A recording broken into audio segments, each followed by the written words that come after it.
Assalomu alaykum hurmatli kuzatuvchilar. Mana navbatdagi xonadonimizga kelib kichikroq veranda o'rnatib berdik. Materialimiz dub makko rangidan bo'lgan. Eshiklariga premium klass zamorочкаlarni o'rnatganmiz. Ochilib yopilishlar juda zo'r chiqdi.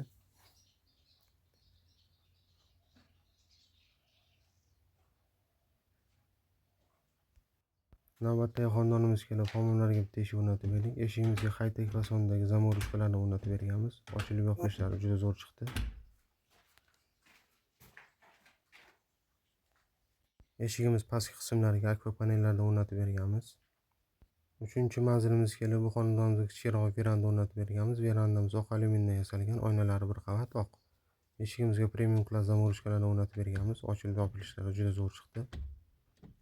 Xizmatlar bilan aloqaga chiqib olasizlar, ishlarini chiroyli qilib bitirib beramiz.